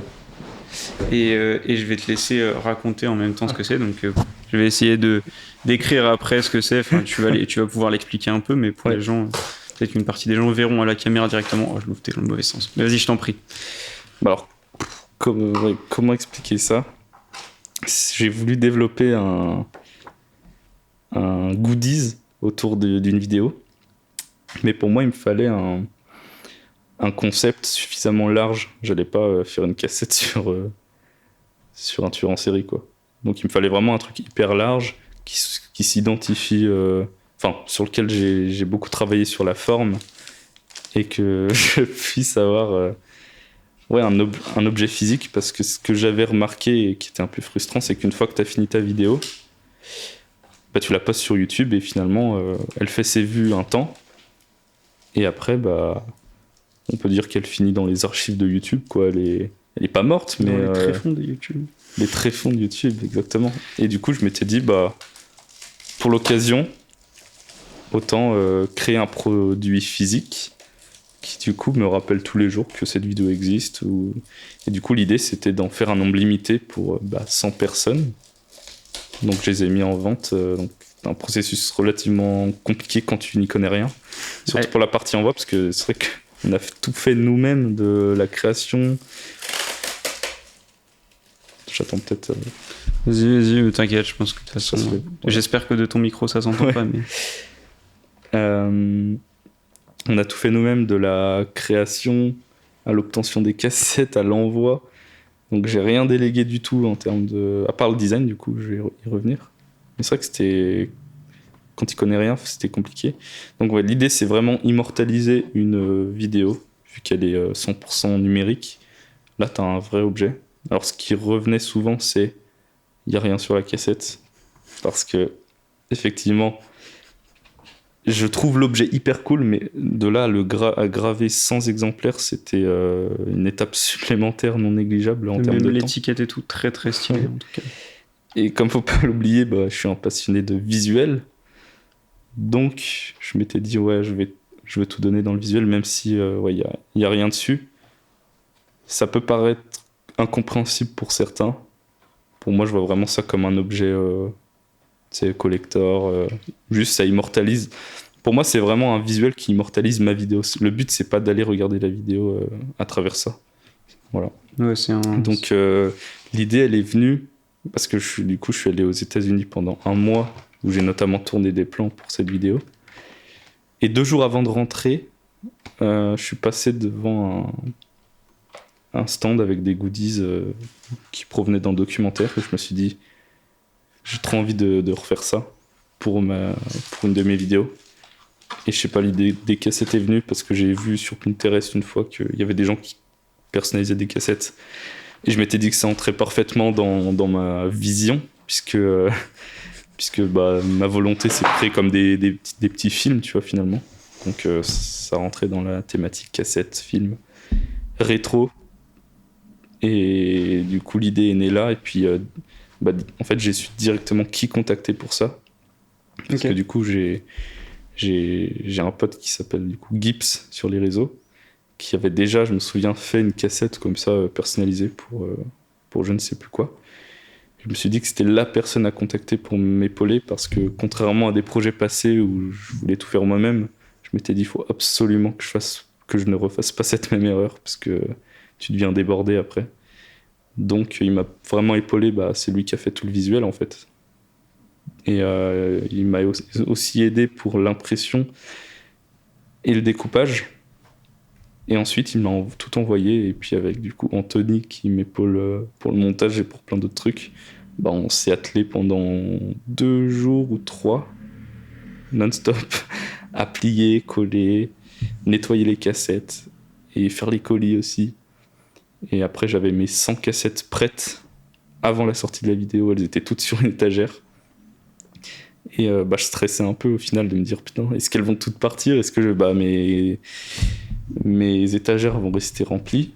Et finalement, même si la vidéo a, selon YouTube, fait un flop, elles sont toutes parties. Et, en combien de temps tu te souviens ? Et ça, c'est cool. Elles sont toutes parties en 4 jours. Ouais. Je me souviens. Et je me souviens encore quand les 50 premières étaient parties, je commençais à mettre des doutes si les 50 prochaines allaient partir aussi. Et puis au final, c'est tout parti. Et ouais, je suis trop content. Je suis trop content d'avoir pu avoir une idée, la mettre en application et rapidement. Et ouais, l'avoir exécuté. Et puis ouais, je suis content des retours en vrai, parce que du coup, il y a des gens qui ont fait des photos quand ils l'ont reçu. Du coup, ça fait plaisir aussi, c'est ce pont entre toi et tes spectateurs, de voir que les gens qui te regardent ont un objet à toi et tout, c'est trop marrant. Ouais. Et ouais, il y a aussi ce côté satisfaction de les gens ont été prêts à prendre ce truc-là, parce qu'ils ont aimé la vidéo aussi, c'est hyper valorisant.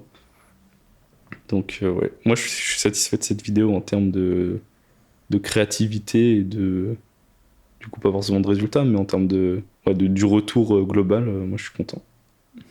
Ouais, en fait tu vois vraiment, par rapport à ce que tu disais tout à l'heure, où tu as fait un virage au niveau des sujets que tu prenais justement pour construire un peu cette communauté, et maintenant tu vois que tu as quand même une certaine communauté qui te suit quand tu as des gens qui répondent présents et qui quand tu sors sans cassette comme ça... achètent en fait, et même se plaignent certains. Moi j'en ai vu passer quelques-uns en commentaire en se disant il y en a déjà plus ou quoi que ce soit, ou je le vois que maintenant. C'est marrant ça en vrai. Donc tu vois que il y a une vraie communauté derrière ce que tu peux faire, donc c'est super gratifiant pour ton taf. Quand j'ouvrais la cassette, il y a un petit logo qui a attiré mon attention, parce que tu le sais, le nom du podcast c'est Créateur Entrepreneur. Ça, c'est un projet entrepreneurial à part entière. Et il y en a un autre que tu as, qui est explicite. Est-ce que tu peux nous expliquer un peu ce que c'est ? Bah, Explicit, c'est une agence qui permet de répondre à des demandes de créateurs. Donc ça soit, là c'est surtout du YouTube en vrai, même s'il y a eu des projets annexes, mais c'est illustré, c'est principalement dans l'illustration de vidéos, dans le visuel encore une fois, même si ça nous est arrivé aussi de faire de l'audio, mais c'est surtout axé post-production. Donc comment je définirais ça, c'est répondre à la demande de créateurs pour mieux illustrer leurs vidéos. Est-ce que tu peux donner, pour que ce soit un peu plus parlant pour certaines personnes, parce que moi je trouve qu'en termes de clients, vous avez des beaux noms. Est-ce que tu pourrais me donner quelques exemples de créateurs avec lesquels vous avez pu travailler jusqu'ici? On a Max Guys, donc qui fait des vidéos sur du true crime. Ça doit être le premier youtubeur true crime en France. True crime. Il y a La Folle Histoire aussi pour 2 vidéos. Donc il fait des vidéos sur l'histoire de France, les guerres, la Seconde Guerre mondiale, des trucs comme ça. On a aussi Le Grand JD. Donc ce qui est marrant avec lui, c'est qu'on avait déjà bossé pour lui il y a 3 ans maintenant, pour une vidéo en featuring avec Stupéflip, le groupe de musique. Et on avait fait des assets pour illustrer en fait une anecdote. Et du coup, 2 ans et demi plus tard, on a rebossé avec lui, mais il savait pas que c'était nous qui avions bossé. Donc c'était marrant. Donc là, on a rebossé pour lui. Ensuite, on a Profession Gangster qui raconte des histoires sur le crime organisé. Donc on a pas mal de noms comme ça. Et donc aussi créateur, entrepreneur pour monter les podcasts. Vous avez monté les podcasts, vous êtes occupé de l'ADA, du logo. DA, et puis aussi une vidéo. Et une vidéo sur ma chaîne. Ouais. Une. Sur ma chaîne, non, il y en a 2. Sur ma chaîne, l'autre chaîne où je parle de marketing d'influence, où là on est sur un sujet un peu plus technique, on va dire, qui a pour destination des gens qui s'intéressent à ce domaine qu'est le marketing d'influence et des professionnels du secteur. Tout autour aussi de la Rookie Agency avec SciPlay, Cinewak. Donc c'est cool aussi que Rookie Agency permette de aussi faire tourner faire passer le mot vis-à-vis d'Explicit. Avec plaisir, de toute façon c'est la demande. Tu le sais, quand tu es créateur, comme tu l'as dit, tu as beaucoup tendance à travailler dans ton coin. Et en fait, quand tu connais pas des gens qui peuvent te recommander un autre, soit un monteur, un mini-maker, ou en fait les bons freelances avec lesquels travailler, ce qui est vraiment loin d'être évident à trouver. Quand tu sais que tu as des gens que tu peux recommander de manière sûre, je suis en train de penser en même temps que je parle, il y a Mux avec qui vous avez travaillé aussi un moment. Et quand tu sais qu'il y a des besoins spécifiques et que vous êtes à même d'y répondre et de rendre un travail qui va satisfaire le créateur, c'est avec plaisir que tu seras recommandé de toute façon. Puis après, il y a eu des plus gros projets sur lesquels j'ai pas été impliqué directement, mais qui font partie d'Explicit. Il y avait eu un stream pack pour Grim Cujo, pour Gentlemate aussi, Dwagby. Il y a eu plein de noms aussi dans la sphère e-sport aussi qui se fait. Donc c'est cool aussi que ça se développe sur d'autres terrains que juste le storytelling YouTube. Ouais, bien sûr. Parce qu'après, si jamais tu veux pouvoir élargir ton activité, naturellement, tu as besoin d'avoir ces références-là. Donc très cool de voir que ça se développe comme ça. Ça fait son bonhomme de chemin. Et puis en plus, toi, on va dire, tu restes dans ce que tu aimes à l'origine, qui est la production visuelle. Et, c'est ça. Ça te permet de bosser aussi sur d'autres projets, peut-être à ce niveau-là. Du coup, t'es pas tout seul sur ce projet. C'est quelqu'un que tu as rencontré donc, à l'école, je suppose. Tu parles d'Explicit ? Ouais, je parle d'Explicit. Non, alors donc là, c'est Louis. C'est un gars que j'ai rencontré sur Internet. Sur Twitter, il m'avait contacté. Justement, je crois que c'était par rapport à la première vidéo qui avait vraiment commencé à faire des vues. Donc celle sur le YouTuber Minecraft. Et il m'avait fait un retour, mais vis-à-vis du montage, il me semble. Et c'est parti de là, en fait. On a commencé à se rendre compte qu'on aimait tous les deux le montage. Et ce qui était fou, c'est que lui, il avait commencé ça depuis seulement quelques mois. Et il était juste trop chaud, en fait. Okay. Surtout pour l'anecdote, il avait commencé le montage parce qu'il avait gagné un concours d'Actimel sur Twitter qui offrait un PC. Okay. Alors, c'est le seul mec que je connais qui a gagné un concours. Et du coup, il a commencé le montage comme ça, et en fait, de fil en aiguille, on s'est grave entendu sur le terrain du visuel et de l'audiovisuel, côté post-production. Et du coup, on a commencé à se parler régulièrement, et puis au bout d'un moment est née une idée de s'allier et puis de répondre à des demandes pour d'autres personnes. Et ouais, ça s'est développé comme ça. Ouais, ok. Donc c'est vraiment pur Internet, ouais. ce genre de rencontre. Ouais, très purement Twitter. Mais c'est vrai qu'à côté, j'ai Anthony qui m'aide, donc plus partie montage, ouais. mais directement du coup dans mon local, enfin ma partie PC, où on a pu mettre ça en place après l'école en fait. Et c'est trop cool de pouvoir bosser avec quelqu'un en direct à côté de toi et puis échanger des idées. Ça revient avec ce que je disais vis-à-vis de Virtual Carbon, mais en physique. Confronter les idées. D'ailleurs, on a beaucoup discuté par rapport à la vidéo des tornades, parce que je voulais pas juste faire un documentaire qui parle en surface du phénomène, mais faire une sorte d'introspection à la fin qui te relie avec une thématique beaucoup plus large qui te concerne directement. Donc ça, je me souviens qu'on a beaucoup discuté.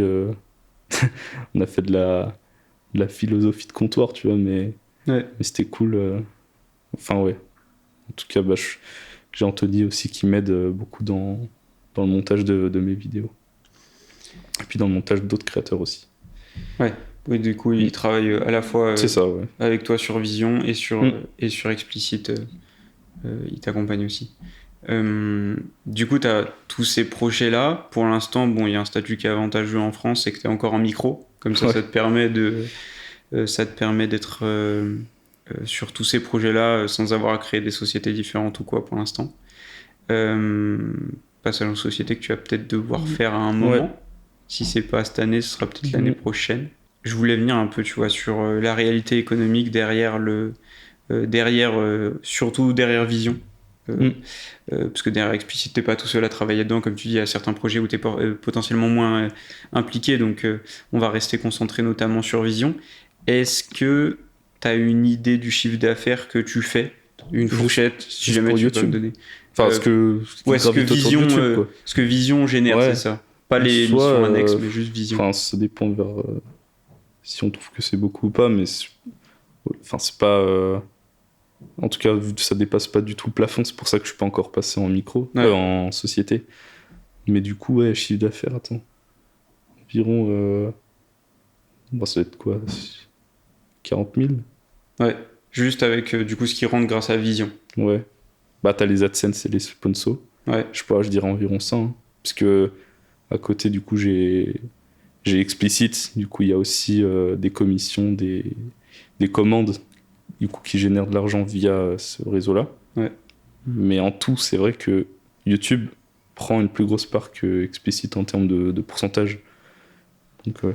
Et dans YouTube, tu arrives à dire quel est le pourcentage AdSense sponsor de ce que tu touches? En tout cas, c'est sûr que c'est les sponsors qui prennent une plus grosse part. Hein. Ouais. C'est sûr même. Et tu arrives à savoir à quel point on va dire 70-30, ça doit être ça. Hein. Ouais, ça doit être ça, 70-30. Ce qui est logique et ce qui est le cas pour beaucoup de créateurs, à moins d'avoir soit une chaîne où ça peut être compliqué de placer des sponsors parce que tu as certains sujets ou quoi, ou alors si jamais tu as une vidéo qui a très très bien marché, comme on en discutait pendant le premier épisode avec Looking For, où lui il avait eu une vidéo qui avait marché dans plein de langues et qui avait fait des millions de vues, etc. Donc forcément il y avait en fait un outlier qui faisait qu'il y avait eu beaucoup d'AdSense. Et donc, naturellement, ça drivait une grosse partie de son chiffre d'affaires de par ça, quoi. Et donc, du coup, je rebondis sur ce que tu disais plus tôt. Tu as fait tes 3 années d'études sup, et après, tu t'es dit, bon, financièrement, ça va. Ouais. Je peux me mettre à mon compte et en vivre. Ouais. La transition s'est faite assez naturellement. Franchement... La transition s'est faite hyper naturellement parce que c'est même 4 ans en vérité, puisque j'avais fait une année de fail. Ouais, d'ailleurs, comme j'avais arrêté au bout de 6 mois, en fait, les 6 mois d'après, j'avais charbonné. Ouais. Et du coup, en 4 ans, j'ai pu vraiment construire un truc qui fait que je savais que l'année où j'allais plus avoir d'école, ça serait faisable sans problème. Parce que je m'étais déjà fait des économies de côté, enfin je savais que c'était tranquille, tu vois. Et même au fil du temps, plus les années passaient, plus oui, la chaîne grandissait et se solidifiait sur ses bases. Donc ça, c'est cool à ce niveau-là. C'est que j'étais en études, mais j'investissais 80% de mon temps, c'était pour ma chaîne. Donc c'était un peu une passerelle pour moi, puisque en fait, dans ta tête, t'as encore ce statut d'étudiant. Donc on te met pas trop de pression sur les épaules, mais derrière, tu sais que tu peux travailler et tout. Et franchement, cette transition-là, elle était fluide. En tout cas, j'ai pas eu de problème. Même limite, pour te dire, j'ai limite pas senti de différence. Enfin, mis à part le fait que je savais que j'allais plus aller en cours, mais en termes de... je bossais tellement aussi à côté que ça m'a rien changé. T'es pas passé du tout au tout. Donc, ça s'est fait de manière fluide. Et les parents? Les parents, c'était compliqué au début. Okay. Bon, quand je dis au début, c'est vraiment juste après le lycée. Ouais. Parce qu'il fallait absolument que j'ai un diplôme et tout. Oui, ça m'étonne pas. Si jamais t'as dû faire S après, parce qu'il fallait. Ils étaient hyper cool parce que ils m'ont laissé faire les études que je voulais. Enfin, ils m'ont pas... tu pourras avoir des parents qui disent faut que tu sois ci, ça... Je veux dire, tant que je faisais un truc qui me plaît, c'est le principal, mais il faut quand même le bout de papier. Donc je les comprends en vrai, mais c'est vrai que j'ai plein d'exemples d'Innov même qui leur diplôme leur a servi à rien, quoi. Mais moi je regrette pas du tout d'avoir fait cette école pour les rencontres que j'ai fait. Mais c'est vrai qu'en termes de CV, enfin de crédibilité, je veux dire, t'as pas besoin forcément d'école d'audiovisuel. Ça peut être une aide si vraiment tu t'y connais rien en audiovisuel, mais si t'es suffisamment débrouillard, que t'es passionné, tu vis pour ça, tu peux t'en sortir, quoi. Je connais quelqu'un qui a même une opportunité de CDI chez Unfold, alors qu'il n'a fait aucune étude. Unfold, qui est du coup la société de Squeezie. Ouais, c'est ça, la boîte de prod qui a été créée par Squeezie, donc c'est des gens qui bossent bien, quoi. Du coup, si t'es suffisamment débrouillard, en tout cas dans ce domaine-là, c'est pas le diplôme qui va faire ta réussite. Bien sûr, si tu veux faire docteur, médecin, tout ça, il n'y a pas de débat, quoi. C'est obligé de faire des études, mais dans un métier créatif, c'est surtout ce que tu es capable de... Enfin, si tu es capable de répondre à la demande de certaines personnes et puis d'être créatif, c'est surtout ça, en fait, qui prime. Ouais. Donc... le diplôme, je suis allé le chercher, mais bon, je sais qu'il va pas me servir, quoi.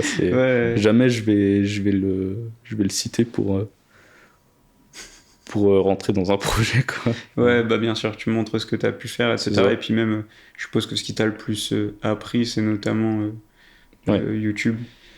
Ouais, c'est ça, c'est YouTube, c'est des contraintes. Tu dois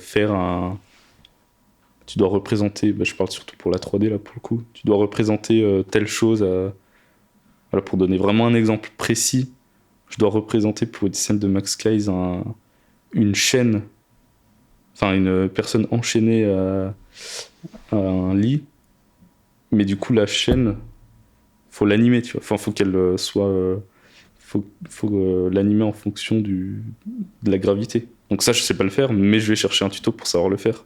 Et ça se fait comme ça aussi, t'apprends en faisant. Je reviens un peu sur talent, on parlait des sponsors, etc. C'est quoi la sponsor que t'as préféré faire ? Moi, je pense que c'est Shopify pour la créativité. Parce que je fais beaucoup de choses sur le PC, mais là, c'était du coup un tournage qu'on avait fait avec un petit scénario. J'ai demandé à un pote du coup de participer en acting. Donc moi j'ai bien aimé ça pour l'expérience, pour le terrain, pour le moment que j'ai passé avec mes potes. Moi je dirais que c'est celle-ci. Pour raconter un peu la chose, c'est que tu avais trouvé une pub un peu sympa de laquelle tu voulais t'inspirer. C'est vrai. Et du coup, tu t'es inspiré de ce truc-là et t'as répliqué un peu naturellement. On parle cette fois de Shopify et tout, mais... C'est fou des fois comme c'est un enchaînement de choses qui fait qu'après t'as une inspiration pour faire un truc, parce que ça serait jamais né. Enfin, j'aurais jamais fait cette sponsor de cette manière-là si j'avais pas eu ce truc, puis ce truc. Donc des fois c'est marrant comme les choses elles viennent.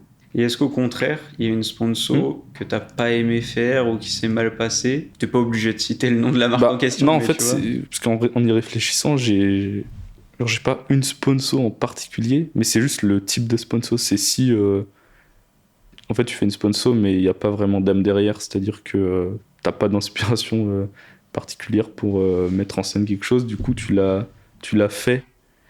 Enfin, ouais, c'est quand tu sens que t'as pas mis ta créativité. C'est juste ça. Je crois que je dis un truc au hasard, mais je crois que c'est la toute première qu'on a fait ensemble, Cambly.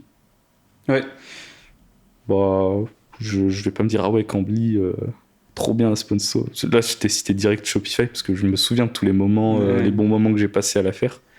Mais des trucs comme Cambly, ouais, t'as pas mis de créativité particulière et tout. Ouais, je dirais que c'est plus ce genre de sponsor. C'est vrai que de mémoire, il n'y a pas une sponsor particulière qui s'est mal passée de fou.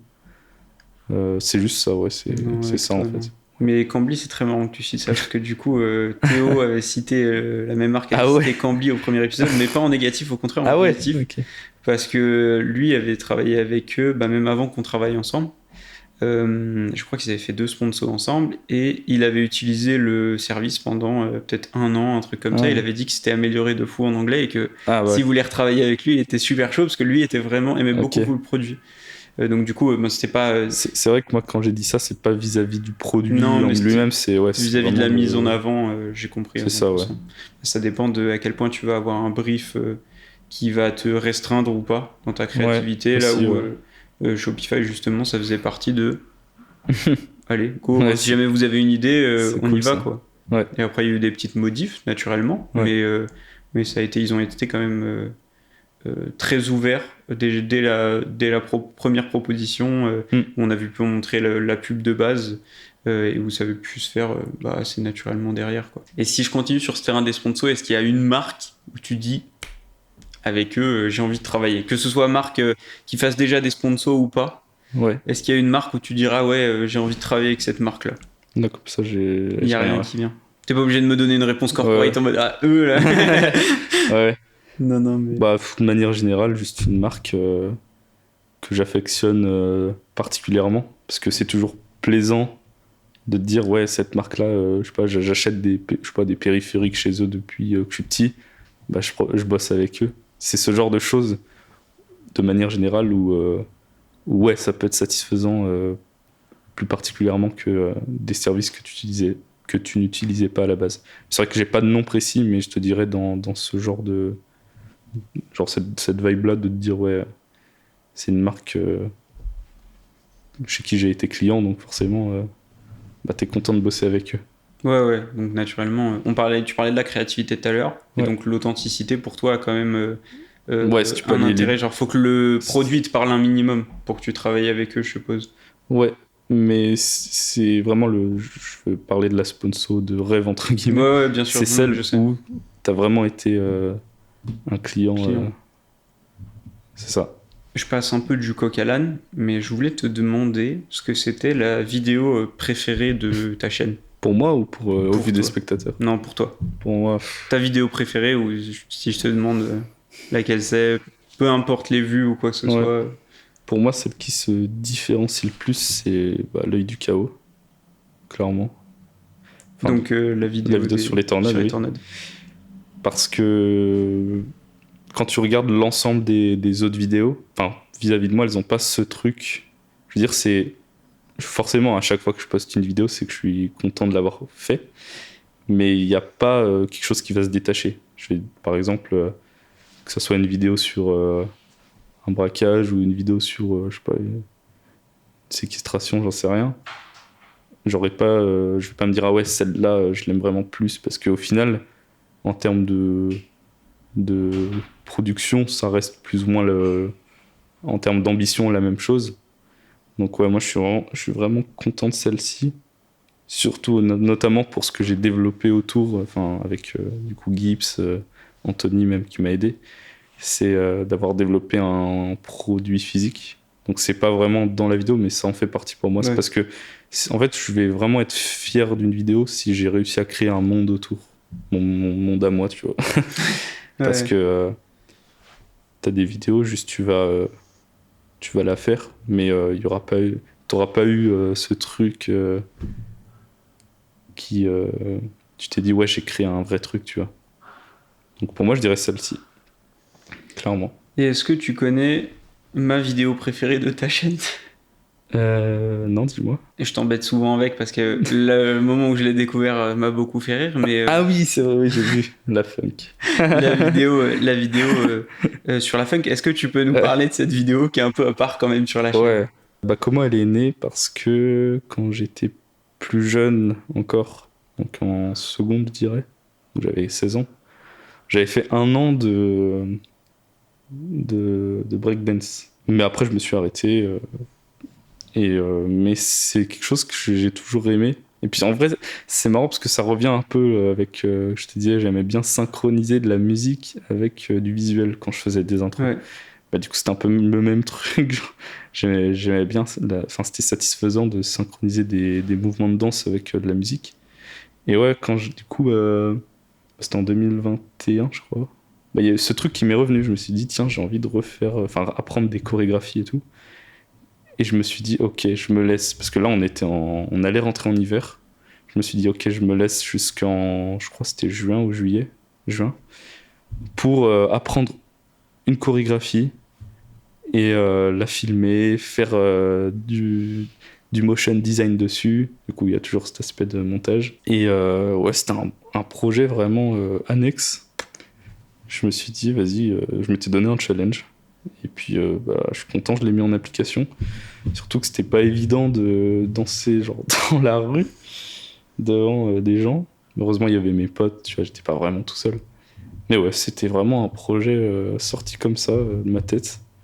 J'aurais pu ne pas le poster sur ma chaîne, je l'ai posté parce que je m'étais dit je vais pas le faire pour juste pour moi quand même, j'aimerais bien le partager aussi à d'autres gens. C'est vrai que c'est pas je m'étais posé la question, je sais pas si c'est un truc que je referais aujourd'hui.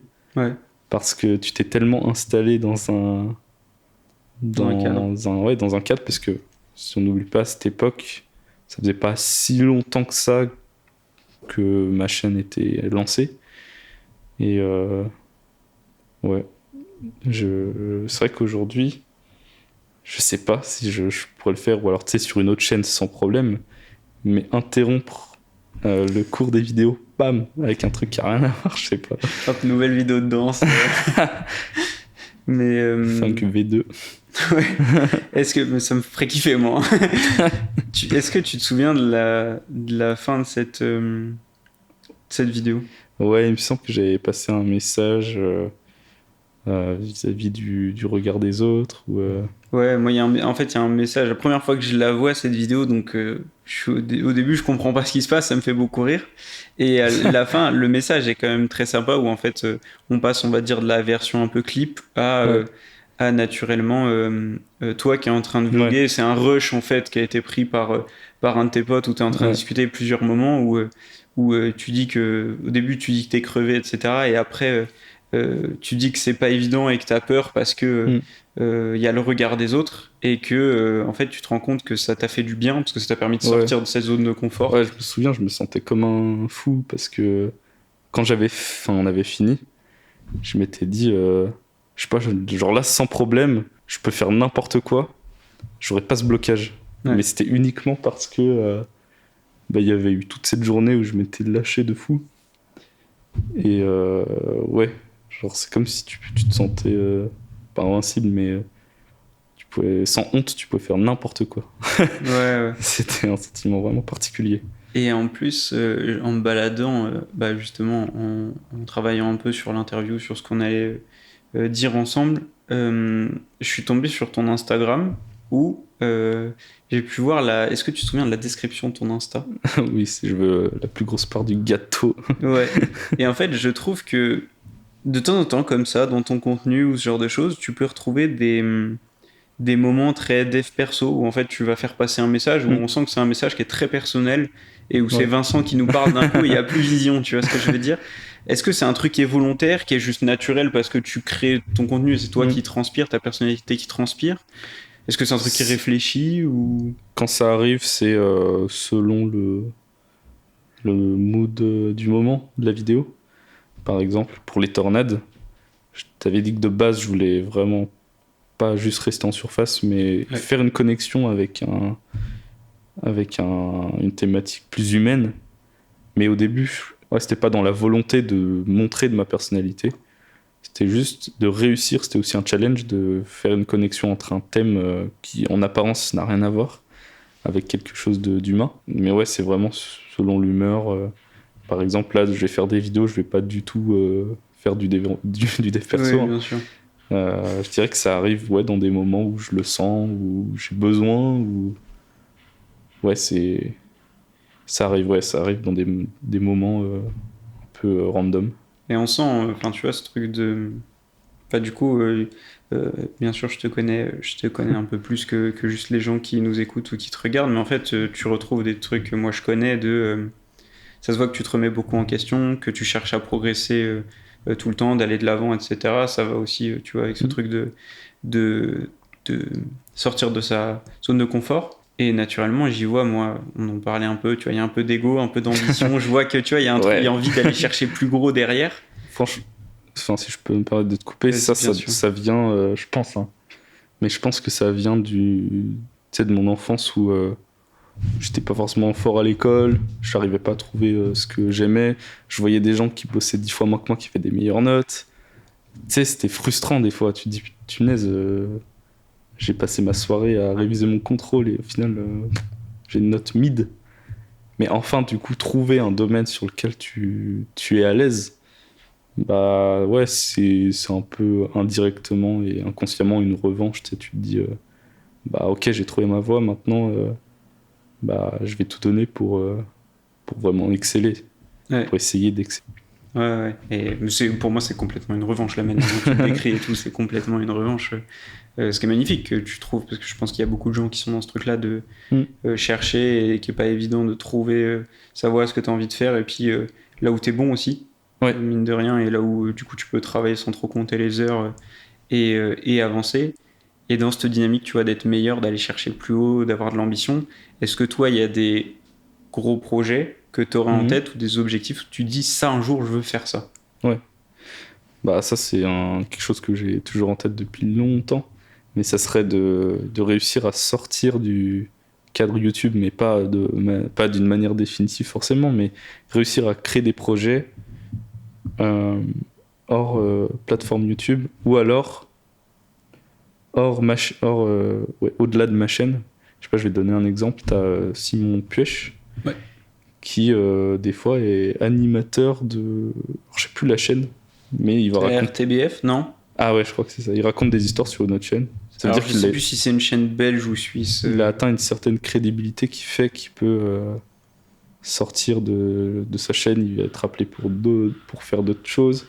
Ou sinon, des projets vraiment personnels, ça serait réaliser des documentaires pour des plateformes de streaming. Ça serait ouf, mais je suis persuadé qu'il faudrait une aide extérieure parce que moi j'ai mes codes à moi, mais j'imagine qu'il y a des tonnes de codes à respecter puisque ça n'a rien à voir avec YouTube. Donc je suis un peu naïf là-dessus, mais je sais très bien qu'au fond, moi, seul, j'aurais jamais les compétences de diriger un projet parce que YouTube c'est mon laboratoire c'est mes expériences, je fais comme je veux. Donc voilà, j'imagine qu'au-delà de ça, ça sera pas possible. Donc je sais qu'il faudrait des personnes extérieures qui épaulent vis-à-vis de ça. Et j'aimerais trop apporter ma créativité pour un documentaire qui serait posté au-delà de YouTube. Donc plateforme de streaming comme tu citais, Prime Video, Netflix, etc. Ça serait ouf. Ce serait un gros goal. Mais du coup c'est marrant parce qu'en fait... dans ce que tu présentes là, dans les deux objectifs que tu as présentés, tu vois, on dirait qu'il y a un objectif vision et il y a un objectif explicite, tu vois. Ouais, c'est vrai. Il y a les deux casquettes que tu garderais et je suppose que c'est une envie de ta part de, dans la durée, développer les deux et d'allier les deux qui, mine de rien, sont quand même assez liés parce qu'on reste sur de la production. C'est lié de fou parce qu'actuellement, toutes mes vidéos, au final, on peut dire que c'est une production interne explicite, même si ça arrive de démarcher aussi des personnes...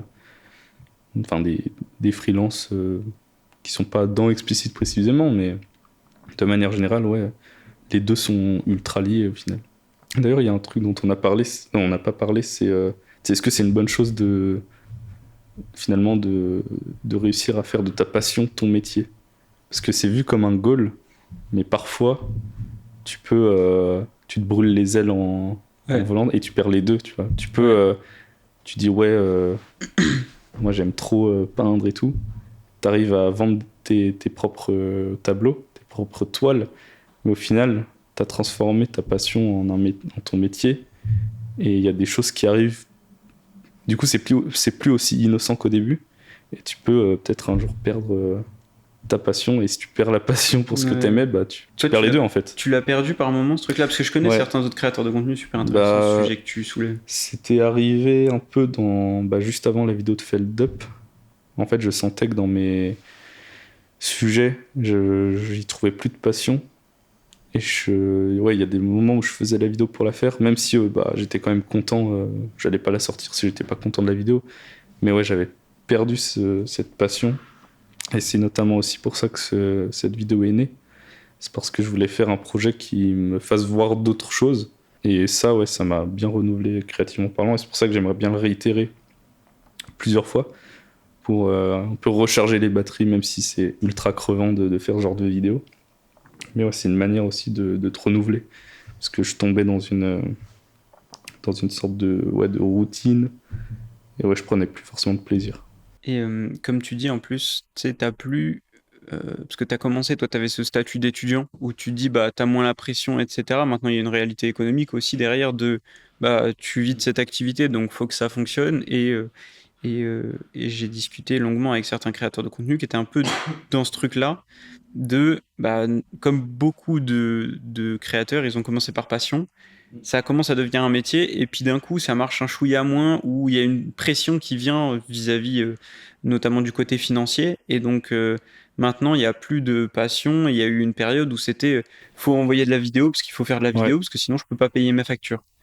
Et c'est un truc où, mine de rien, comme tu dis, hein, c'est un peu le piège d'allier les deux. Ouais. Et c'est à double tranchant. Ouais, c'est ça. Faut réussir à pas te perdre, parce que est-ce que je peux parler de passion? C'est un peu compliqué.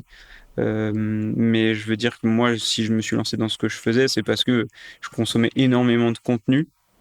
Et il y a un moment où, vu que c'était devenu le boulot, j'arrivais plus à prendre de plaisir dans une partie. Et tu te perds un peu dans ça c'est le boulot, mais j'aime ça. Et en fait, il y a un moment où du coup, tu te dégoûtes un peu des deux. Ouais. Et il y a une nécessité après de prendre du recul et de revenir à la base en fait, pourquoi je fais ça? Parce que j'aime ça de base, pourquoi j'aimais ça? Et de prendre du temps pour soi et de réussir, même si c'est loin d'être évident, à se détacher du côté travail, argent, résultat, etc., qui, mine de rien, peut être une spirale Ouais. assez complexe. On en parlait avec Théo la dernière fois, parce que quand il y a une période où ça a bien marché, d'un coup, quand ça marche moins bien, t'as peur. Est-ce que tu vas réussir à revenir? Surtout que t'as un truc un peu public, donc des fois, si jamais tu traînes un peu sur Twitter, tu vois des gens qui t'enterrent en disant ah mais lui c'est mort, plus personne le regarde, etc. Tu vois, tu peux avoir un truc comme ça où ouais, tu descends, et si en plus du coup financièrement ça a du mal, les résultats ont du mal, et du coup ta passion en pâtit, il y a un moment où tu commences à te poser les questions de mais pourquoi je fais ça en fait? Ouais. Et c'est là où c'est dur, ouais. Mais du coup, ouais, toi, t'as pas trouvé ce moment-là, enfin, tu restes. Ah ouais, si, tu disais qu'il y avait quand même cette période de créativité à un moment. Une période creuse, ouais. Où je sais plus, c'était pas forcément les résultats qui étaient alarmants, hein, mais c'est ce que ça m'évoquait au fond de moi. J'y trouvais plus de plaisir parce que c'était très mécanique, surtout le choix du sujet. Il y avait aussi cette pression-là de vite, faut vite que je choisisse un sujet, puisque si je mets longtemps, je vais avoir du retard. Donc je prenais le sujet, mais j'étais pas convaincu de moi en fait. J'étais pas convaincu qu'il fallait faire cette vidéo. Et à partir de là, tout le reste du processus, il était incertain. J'avançais, mais à reculons, quoi. Mais je suis aussi à le fait que je sois parti un mois, que j'ai eu cette idée de vidéo qui sort de ce que je fais d'habitude, qui m'a permis, je pense, de sortir de... Après, c'est pas définitif, hein, attention, mais je pense que ouais, c'est un truc qui m'a permis de me renouveler. Et puis, comme je te l'ai dit, peut-être réitérer l'expérience plusieurs fois pour relancer ce truc-là de créativité et de faire un reset un peu, tu vois. Des fois, de casser toutes les barrières, enfin, pas toutes les barrières, toutes les fondations que tu avais faites pour te renouveler. Parce qu'après, tu peux vite tomber dans une redondance. Puis moi, j'aime pas ça. Et de sortir de la zone de confort dont on parlait tout à l'heure. Ouais. Bah, ça sent de toute façon maintenant avec ce que tu fais avec Virtual Carbone, Ouais. avec les collaborations, C'est même le fait que du coup tu développes les projets avec Explicit à côté, où ça te permet de te renouveler un peu à ce niveau-là et créativement, je pense, te ressourcer parce que tu travailles sur autre chose. Donc ça te permet de diversifier et travailler avec d'autres personnes et naturellement ça te nourrit, quoi. C'est pour ça que j'aime bien bosser sur d'autres projets, puisque ça permet aussi de faire une coupure entre toi, ce que tu fais, et puis pour d'autres créateurs, ouais, ça participe au renouvellement aussi de la chaîne. Ouais, bien sûr. Ouais, petite question que je voulais te poser par curiosité plus qu'autre chose. À quel point t'es reconnu souvent dans la rue ou des trucs comme ça, ou genre des selfies, parce que comme tu disais, tu montres pas tant que ça ton visage, à part pour les sponsors, il y a des petits moments facecam ou des trucs comme ça, mais ça t'arrive fréquemment ou pas Ça m'arrive pas du tout fréquemment, mais pour autant des fois c'est marrant, on peut me reconnaître une fois, donc du coup 2 fois en 2 jours, genre 2 jours d'affilée, ouais. Et après on va pas me reconnaître pendant des mois, tu vois. Ouais. Et on me reconnaît pas souvent, parce que comme tu le dis, je montre pas forcément souvent mon visage. Je pense que mes spectateurs, ils restent tout le temps chez eux aussi, peut-être. Ils n'existent pas vraiment, c'est que des bots. Mais quand ça arrive, c'est cool. Après, tu t'y attends vraiment pas. Genre, pour l'anecdote, j'étais dans un magasin de vêtements, et là, du coup, il y a 2 personnes qui me reconnaissent. Sauf que derrière, il y a des sous-vêtements, et ils voulaient prendre une photo comme ça. J'ai dit, attendez, on va peut-être changer d'arrière-plan. Mais non, en vrai, du coup, on me reconnaît pas souvent. Ce qui m'arrange en vrai, je me pose pas de questions quand je sors. Oui. Du coup, tu rentres pas dans un cercle de paranoïa. T'es à l'aise avec ça, mal. Du coup, ça te dérange pas. Ça ne me dérange pas. À chaque fois que c'est arrivé, c'est cool, c'est bienveillant. Les gens ont tout le temps peur de déranger, tu vois. Mais ouais, c'est vrai que tu t'y attends pas, parce que comme je te le dis, ça arrive très rarement. Et quand ça arrive, du coup, c'est un moment vraiment inattendu. Donc, des fois, j'ai un peu... je m'y attends pas, tu vois. Mais en tout cas, j'espère que j'ai jamais été... que j'ai toujours envoyé une bonne image à chaque fois qu'on venait me voir. Mais j'ai une anecdote à ce sujet, je t'avais déjà partagé, mais c'était justement quand donc j'utilise un logiciel de compta et en même temps il y a un soutien avec une équipe de comptables associés, et à un moment en discutant avec quelqu'un de leur support technique, donc je l'avais au téléphone et qui on parlait un peu de mon activité. Et naturellement, il m'a dit je suis allé regarder, etc., ce que vous faites. Mais Vision, je regarde, c'est trop bien ce qu'il fait, j'adore. Ouais, c'est trop bien. D'un coup, je suis passé de quelqu'un de très professionnel à... j'ai eu 30 secondes, 1 minute du gars qui était vraiment... Qui était le fan et qui voulait le dire en disant c'est trop bien ce qu'il fait, c'est trop beau et tout. Et je trouvais ça incroyable. C'est vrai que ça arrive aussi par le biais de connaissances. Du coup, t'as des potes qui parlent de toi à d'autres potes à eux. Et qui en fait ils te regardaient déjà. Des fois ça arrive aussi, c'est marrant. Et t'as pas eu d'histoire de gens qui sont un peu trop fans ou quoi que ce soit vis-à-vis de ça? Non. Je pense que c'est l'avantage de pas trop s'exposer non plus, et de pas... c'est pas toi le sujet des histoires, donc naturellement les gens sont peut-être aussi moins attachés à toi et au point d'avoir envie de te suivre dans la rue, quoi. Ouais, c'est ça. Merci avec plaisir, pour l'échange. Super cool.